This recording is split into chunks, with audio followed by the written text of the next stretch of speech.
वो आदिवासी हो, चाहे वो गैर आदिवासी हो, चाहे वो हिंदू हो, चाहे वो मुस्लिम हो, चाहे वो सिख हो, कोई भी जाति, कोई भी धर्म है, हर लोगों का समर्थन हमें प्राप्त है।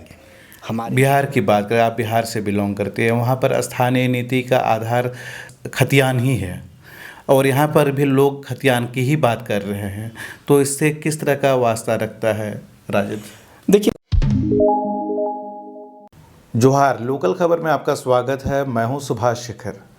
झारखंड की राजनीति की बात करें तो राजद के बिना कल्पना नहीं की जा सकती है और यहाँ पर राजद का जो 2.5 महीने के करीब का जो वनवास था वो अब खत्म हो गया है। राजद को झारखंड में नया प्रदेश कार्यकारी अध्यक्ष मिल गया है, वहीं युवा राजद के भी अध्यक्ष का ऐलान कर दिया गया है और इसके बाद जो युवा राजद के जो प्रभारी हैं वो हमारे साथ आज खास तौर पर मौजूद हैं। इनसे हम बात करेंगे कि झारखंड में राजद किस गति से काम करेगा और आने वाले समय में विधानसभा चुनाव के लिए इनकी क्या तैयारी है, इन सभी बातों पर बात करेंगे। राजीव जी, लोकल खबर में आपका स्वागत है। जी, थैंक यू सो मच।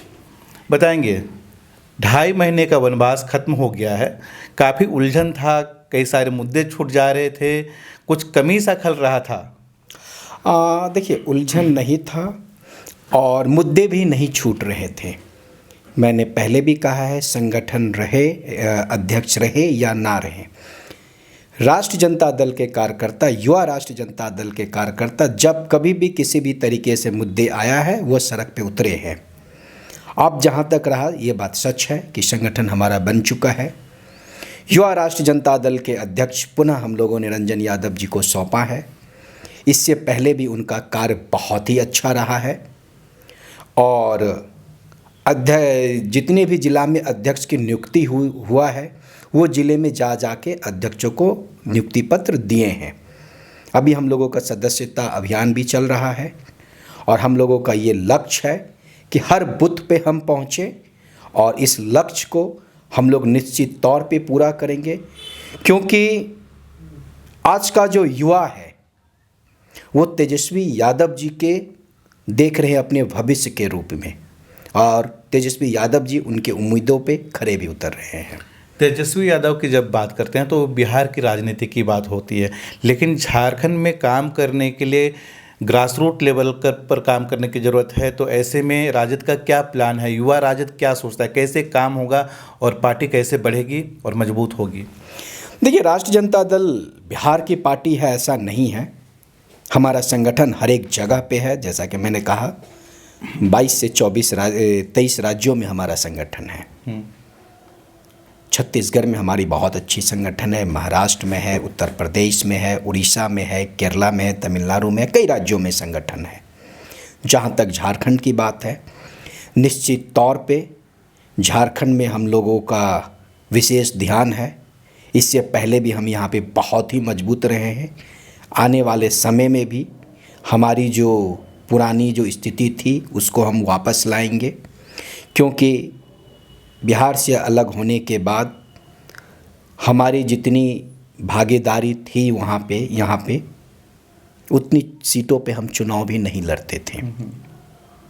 इस बार हम लोग अपने सेल्फ रिस्पेक्ट से कंप्रोमाइज़ नहीं करेंगे, जो हमारे शीर्ष नेतृत्व ने पहले ही कहा है। और महागठबंधन जो हमारी चल रही है, उस महागठबंधन, ये जो अभी सरकार चल रही है, आने वाले 10 सालों माने आने वाले 5 साल, उसके बाद आने वाले 5 साल भी महागठबंधन की सरकार होगी और राष्ट्रीय जनता दल की उसमें महत्वपूर्ण भूमिका होगी। जहाँ तक आपने कहा है कि हमारा रणनीति क्या होगा, देखिए, रणनीति कैमरों में नहीं बताया जा सकता है, लेकिन चल रही तैयारी हमारी अच्छी। रंजन जी को आपने युवा प्रदेश अध्यक्ष के तौर पर दोबारा चुना है, तो जो कमेटी है, कई स्तर के जो पद हैं, वो क्या पार्टी प्रोटोकॉल क्या कहता है कि एज इट इज जो पहले था वही रहेगा या फिर से पुनर्गठन होगा? देखिए, निश्चित तौर पे रंजन यादव जी युवा राष्ट्रीय जनता दल के प्रदेश अध्यक्ष बने हैं, ये उनका अधिकार है। वो कमेटी में किसको रखेंगे, किसको नहीं रखेंगे। तो जिन लोगों का परफॉर्मेंस अच्छा रहा है निश्चित तौर पर मुझे उम्मीद है कि रंजन यादव जी ऐसे लोगों को रखेंगे। जिन लोगों का उनको लगेगा कि अच्छा परफॉर्मेंस नहीं है तो हो सकता है कि उन लोगों को वो आउट करेंगे। चूँकि संगठन में कौन आएगा कौन नहीं आएगा ये प्रदेश अध्यक्ष का अधिकार है और वो ही इसको करेंगे। युवा राष्ट्र जनता दल के झारखंड प्रभारी होने के नाते इतना ज़रूर है कि जिस हिसाब से मैं युवा राजद की बात करूं तो हमारी और रंजन यादव जी की बहुत ही अच्छी ट्यूनिंग है। हमारे राष्ट्रीय जनता दल के राष्ट्रीय अध्यक्ष माननीय लालू प्रसाद यादव जी, बिहार विधानसभा विरोधी दल के नेता माननीय तेजस्वी यादव जी, युवा राष्ट्रीय जनता दल के राष्ट्रीय अध्यक्ष माननीय शैलेश कुमार उर्फ बुलो मंडल जी, उनका जो मिशन है, उनकी जो सोच है, उस सोच को हम लोग दोनों मिलके झारखंड में बहुत अच्छी तरीके से ज़मीन पे उतारेंगे और हर बूथ तक लेके जाएंगे। आपके पार्टी के जो राष्ट्रीय महासचिव हैं उन्होंने कहा था कि जो अभी अध्यक्ष बनाए जाएंगे वो सिर्फ 6 महीने के लिए, और जो सबसे अधिक परफॉर्मेंस करेंगे, पार्टी से जोड़ेंगे और पार्टी को मजबूत करेंगे, सितंबर महीने में फिर से नए सिरे से चयन होगा। ऐसे में क्या लगता है, क्या टास्क देना चाहते हैं एज ए प्रभारी? देखिए, एज ए प्रभारी हम यही अपने कार्यकर्ताओं से अपील करेंगे, जितनी अधिक से अधिक हो हम लोग सदस्य बनाएं, हम लोग ज़मीन लेवल पे जाए। जैसा कि मैंने आपको पहले ही कहा है कि हमारी वोटर की कमी नहीं है यहाँ पे, वहाँ हमें जाना है। वह हमारी जो मजबूती है उसका फ़ायदा कोई और लेके जा रहा है, तो हमें वैसे जगह पे जाना है, हमें लोगों के बीच जाके अधिक से अधिक सदस्य बनाना है। जब आप ग्रास रूट लेवल पर सदस्य बनाने की बात करते हैं और राजद का नाम आता है तो यहाँ के आदिवासी, झारखंडी मूलवासी के सामने जाकर आपके जो लोग हैं वो क्या कहेंगे? क्योंकि यहाँ अभी भाषा हुआ या फिर डोमिसाइल हो गया, स्थानीय नीति हो गया, नियोजन नीति, ये अभी बहुत गर्म मुद्दा है। अभी कैसे, किन बातों को लेकर जाएंगे आपके कार्यकर्ता? देखिए, राष्ट्रीय जनता दल को चाहे वो आदिवासी हो, चाहे वो गैर आदिवासी हो, चाहे वो हिंदू हो, चाहे वो मुस्लिम हो, चाहे वो सिख हो, कोई भी जाति, कोई भी धर्म है, हर लोगों का समर्थन हमें प्राप्त है। हमारे एक मंत्री हैं सत्यानंद भोक्ता जी, आदिवासी मूल से आते हैं। हमारे संगठन में कई सारे आदिवासी हैं। कल हमारी बैठक थी, उस बैठक में आदिवासी नेताओं ने सदस्यता लिया है।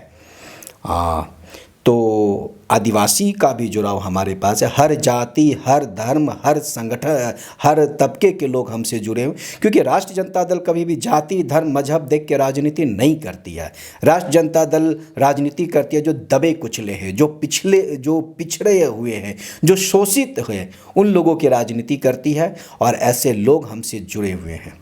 लेकिन जब मुद्दों की बात होती है, जैसे कि मैंने कहा नियोजन नीति, स्थानीय नीति, इस पे ओपिनियन क्या है राजद का? क्या धीरे धीरे बदल रहा है झारखंडी लोगों के प्रति? नहीं, ओपिनियन मैंने पहले ही कहा है कि आपको मैंने पहले ही कहा कि हमारी जो राजनीति है, हमारी राजनीति माने धर्म के आधार पे, मुद्दों के आधार पे, इस सब के आधार पे नहीं है। चाहे वो आपको क्या बोलते हैं, कोई भी भाषा हो, कोई भी धर्म हो, हर लोग हमसे जुड़ रहे हैं।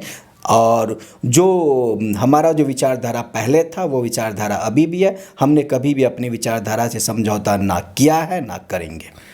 बिहार की बात करें, आप बिहार से बिलोंग करते हैं, वहाँ पर स्थानीय नीति का आधार खतियान ही है और यहाँ पर भी लोग खतियान की ही बात कर रहे हैं, तो इससे किस तरह का वास्ता रखता है राजद? देखिए, झारखंड में अभी ये मुद्दा छाया हुआ है और तब से आप पूछ रहे हैं, मैं समझ रहा हूँ। शीर्ष नेतृत्व इस पे बात कर रहे हैं उचित प्लेटफॉर्म पे।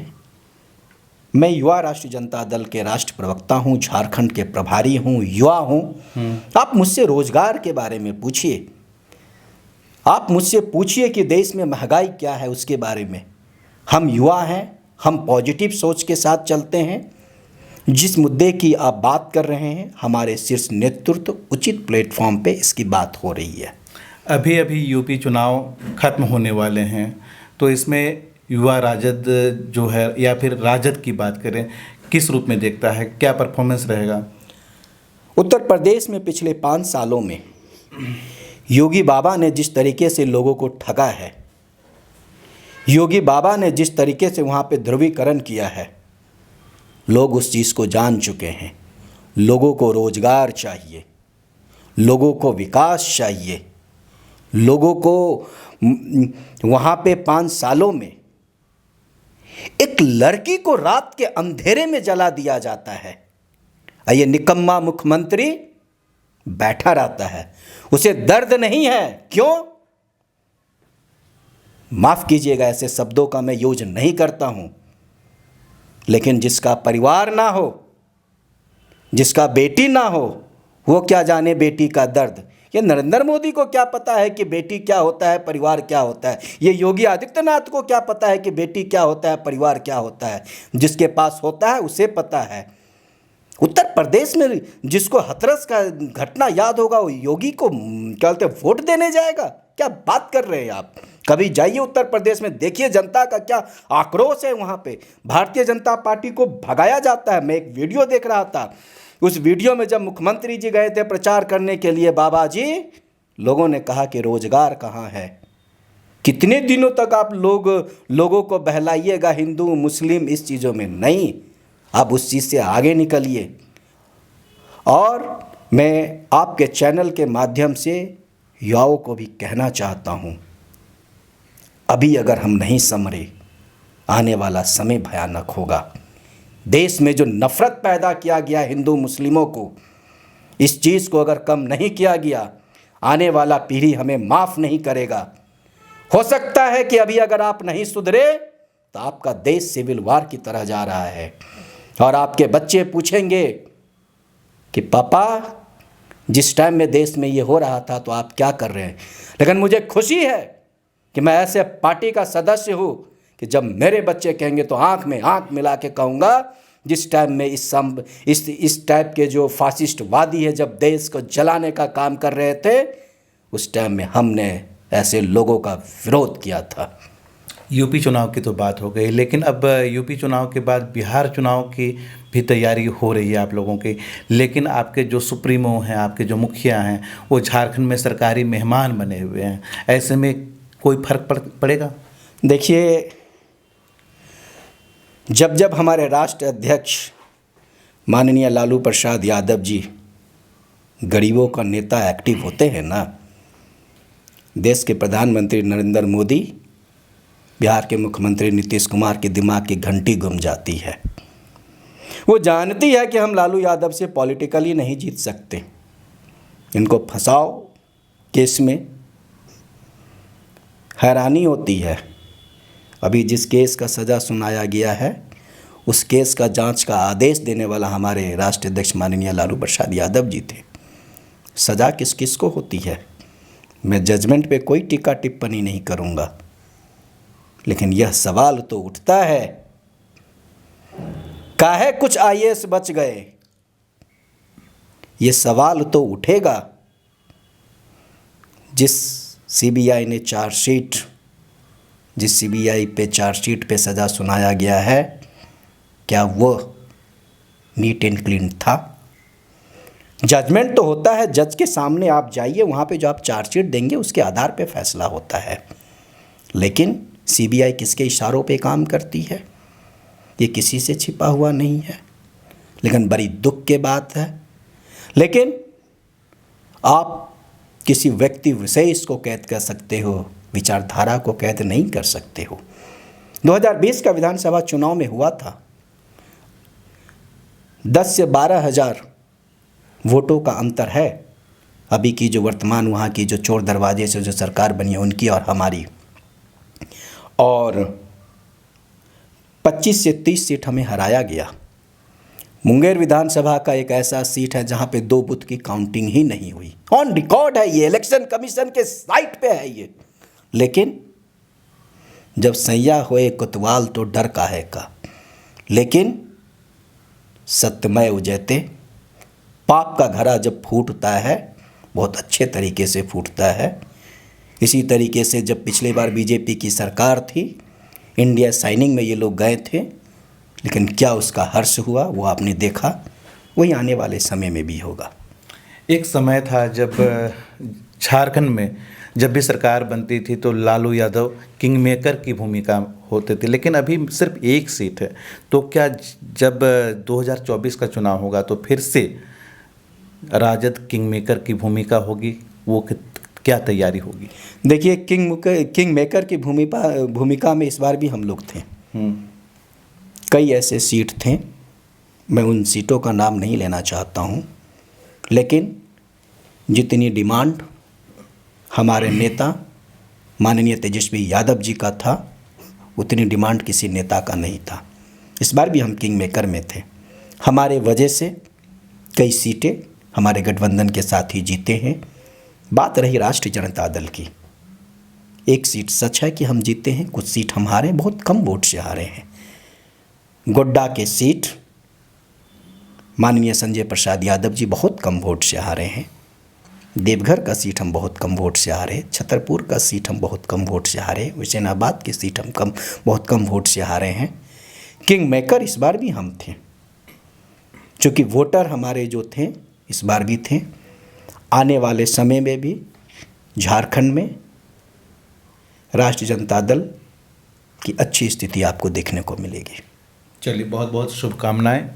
हमने अभी राजीव झा से बात की, जो युवा राजद झारखंड के प्रदेश प्रभारी हैं और राजद के राष्ट्रीय प्रवक्ता हैं।